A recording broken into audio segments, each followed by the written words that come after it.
government cover-ups. You want answers? Well, so does he. He's Alex Jones on the GCN Radio Network.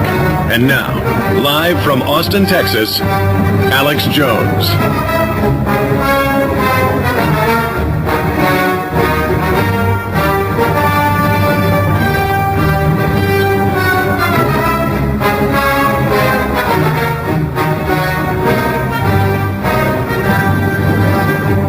Welcome, ladies and gentlemen. Welcome. It is Friday, the 22nd day of February 2008. We're going to be live here for the next 3 hours.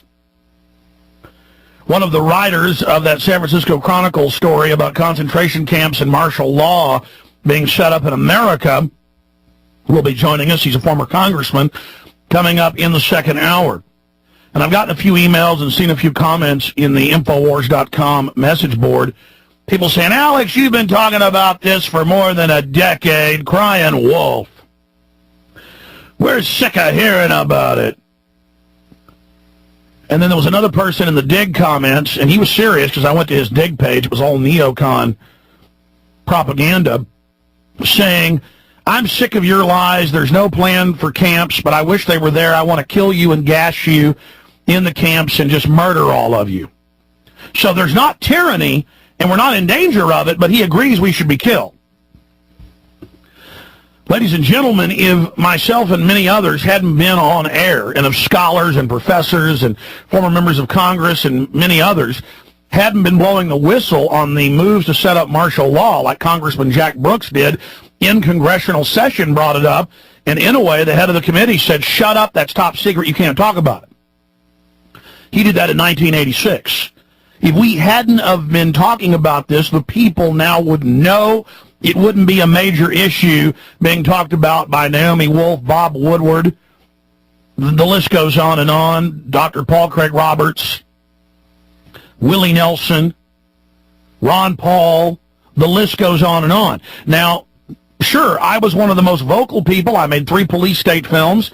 It's been my main issue before 9/11 and even during 9/11. We talk about it about once a week because they're building FEMA camps. They're training the military to take your guns. They did it in New Orleans. Now they've trained the preachers to suppress you and tell you to go along with it. They've hired, through InfoGuard, 23,000 executives. They plan to expand that for martial law. This is happening. They've had Tommy Franks go out and give speeches about how martial law is coming and how it'll keep us safe. They're intending to try it. I don't know if it'll be under Obama or Hillary or McCain. It doesn't matter. They're all from the same ilk. You better be glad we're talking about this. But right now, we're joined by Dan Hamburg. Dan Hamburg, of course, is a member of the House of Representatives from California's 1st District, in office back in the 90s. He's involved in a lot of different political actions and investigations. He also heads up the Voice of the Environment, and he wrote a story for the San Francisco Chronicle, Rule by Fear or Rule by Law. And he gets into PDD 51. He gets into the funding for martial law, the camps that are in mainstream news. So I thought we'd have him pop in today and give us his perspective. We had the Supreme Court on Monday say that Bush is above the law, say that literally he can do whatever he wants. Congress has not even been allowed to see PDD 51 in its entirety. They've been told that they're no longer involved in continuity of government. This is dictatorship. Now, again, it's the office accruing these unjust, tyrannical powers. These can easily be passed on to Barack Obama, Hillary, McCain. And we had, of course, Professor Scott on yesterday concurring that this is a 30-plus year program by the military-industrial complex. Always the greatest threat to a free society is its military and the corporations that grow up around it and control it. Daniel Hamburg, thanks for spending time with us. Good morning, Alex. I feel right at home. listening to your introductory comments. I think I'm on the right radio station. I think you are, my friend. We appreciate your work. Tell us a little bit about yourself, how you woke up to these issues, some of the other areas you didn't have time to get into, and then how you got the San Francisco Chronicle to publish this. Well, I've been involved in, left politics, for want of a better term, since the 60s. Since the Vietnam War and the Civil Rights Movement. So, I go back many, many years in active politics, mostly in Northern California, where I reside, and I was a congressman from northern coastal California, and been involved in a lot of environmental issues, social justice issues. I don't really need to recount them all, but the way I got interested in this particular issue was looking at some of the things our local county sheriff was involved in. I just noticed an article on the front page of our local paper in which the sheriff was requisitioning these storage facilities that were going to be placed in strategic locations around the county, and he was asking county residents to contribute to an inventory of equipment that was in their possession so that it could be used in the case of an emergency. And it just kind of piqued my interest, and, I started wondering, well, what does this have to do with, the job of a local county sheriff? What's the linkage between this kind of activity and the Department of Homeland Security?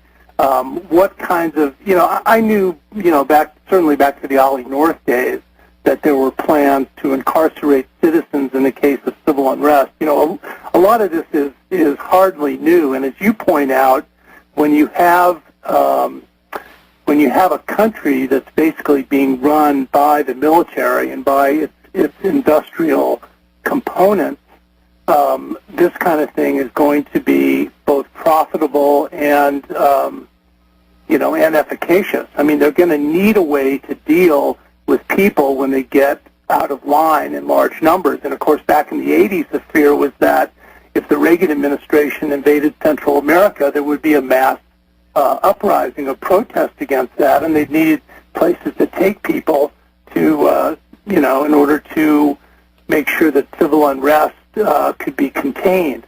So I knew none of this was new, but certainly since 9/11, and that's where I begin my article, this has all been stepped up. And no doubt it's increased dramatically. Exactly. I would say 1,000%. I mean, they're shifting large sectors of the economy, recruiting and colleges over and into it. Now, in 99... I do want to address, Alex, if I could, one other thing you asked, which I think is an interesting question, is how did we get this article in the Chronicle? Because, you can go to the Internet and Google in any of these terms, and you'll get, thousands and thousands of hits.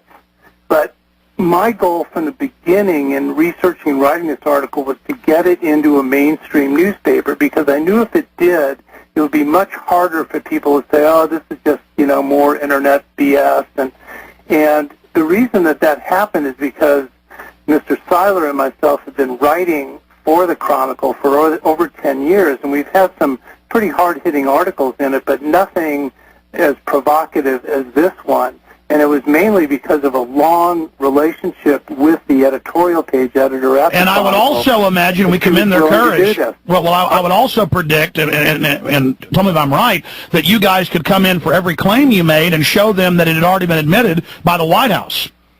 Well, the piece was, had quite a few footnotes, and, we could point to exactly where we got all the information. But still, for a major mainstream newspaper to say that, let's see, what was that the government has contracted with companies to build thousands of rail cars, some equipped with shackles to transport detainees, I don't think a sentence like that has been in any other mainstream newspaper in the country to date. No, Daniel, I commend your courage, and I want to flesh that out with you in the time we have today. But before we go any further, in 99...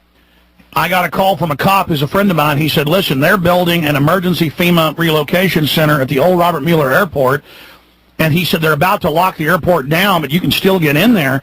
And I went in there, and we got video, bolts and chains in the floors, porta potties, barbed wire, just like what we saw at Pier 57 in 2004 at the RNC in New York, where they scooped up more than 2,000 peaceful people and put them in there. And all over the country, they've built these centers near airports to fly people out. They admit it's for domestic insurgents. I think listeners who just now tuned in need to understand this is real. They really are gearing this up.